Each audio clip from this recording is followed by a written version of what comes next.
વડોદરા શહેર નજીક હાઈવે પાસે વડોદરા ટ્રાફિક પોલીસ દ્વારા રોડ સેફટી કાર્યક્રમનું આયોજન કરવામાં આવ્યું। વડોદરા રોડ સેફટી ઓથોરિટી તેમજ વડોદરા શહેર ટ્રાફિક પોલીસ દ્વારા લેન ડિસિપ્લિન ફોર સેફટી કાર્યક્રમનું આયોજન નેશનલ હાઈવે 48 ખાતે આવેલ સાચપુરા વિશ્રામ ગૃહ ખાતે કરવામાં આવ્યું। સરકારની નવી યોજનાઓ અંતર્ગત માર્ગ અકસ્માતમાં ગંભીર રીતે ઘવાયેલા વ્યક્તિઓને પ્રથમ કલાકની અંદર હોસ્પિટલ ખાતે સારવારમાં પહોંચાડવા જોઈએ।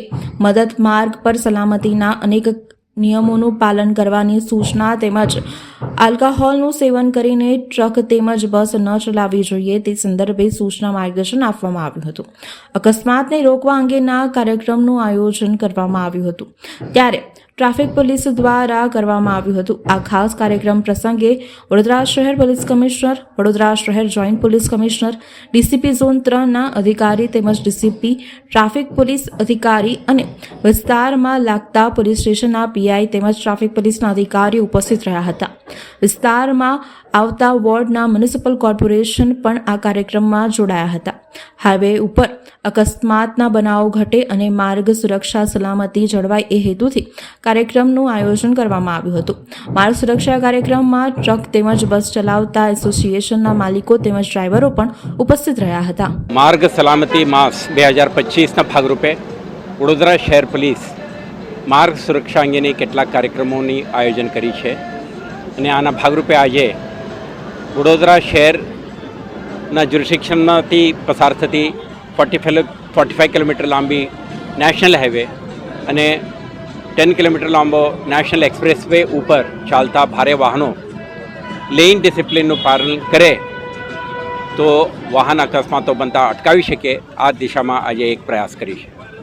તમે 2024ના આંકડાકીયમાંથી જોશો આમાં કુલ 178 ફેટલ એક્સિડન્ટ બનેલા, આમાંથી 68 બનાવો આ નેશનલ હાઈવે અને એક્સપ્રેસવે ઉપર બન્યા હતા। એટલે 38% કેસો નેશનલ હાઈવે પર બને છે।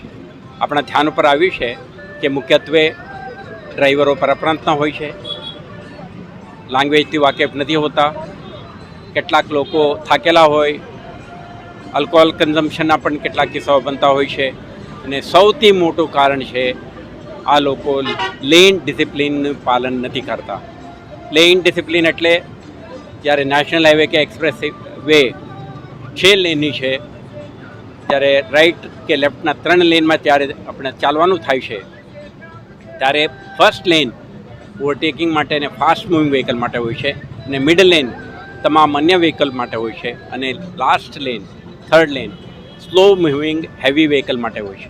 પરંતુ કેટલાક ભારે વાહનો આપણા લેન છોડીને ફર્સ્ટ લેન કે ઓવરટેકિંગ લેન ઉપર ચલાવતા હોવાના કારણે અન્ય વાહનો બીજા 2 લેનમાં મેનોવર કરીને ચાલવાના કારણે અકસ્માતો સર્જાય છે।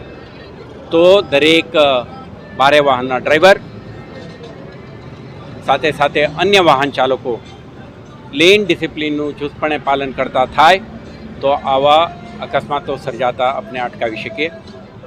તે માટે આજથી વડોદરા શહેર પોલીસ આજુબાજુના શહેર જિલ્લાઓ સાથે સંકલન કરીને એક અભિયાન શરૂ કરી છે। જેમાં ટ્રક ડ્રાઈવરો અને ભારે વાહનના ચાલકોને એક જનજાગૃતિ કરીને લેન ડિસિપ્લિનનું પાલન કરે, પોતપોતાના લેનમાં ચાલે તો ઓવરટેકિંગ વખતે કે નોર્મલ મૂવમેન્ટ વખતે અકસ્માત ના સર્જે અને આપણા રોડ સેફ રોડ બને આ માટે આપણા પ્રયત્ન કરી છે। આમાં મને વિશ્વાસ છે તમામ સ્ટેક હોલ્ડરો, national highway authority, RMB, road યુઝરો, વાહન ચાલકો અને આજુબાજુમાં રહેતા લોકો, મોટરસાઇકલ અને ટ્રેક્ટર ડ્રાઈવરો, તમામ વાહનો અને સ્ટેક હોલ્ડરો આના ભાગીદાર બને તો આવતા દિવસોમાં આવા કિસ્સાઓ બનતા અટકાવવામાં વડોદરા શહેર પોલીસને આખા તંત્રને સફળતા મળશે। આભાર।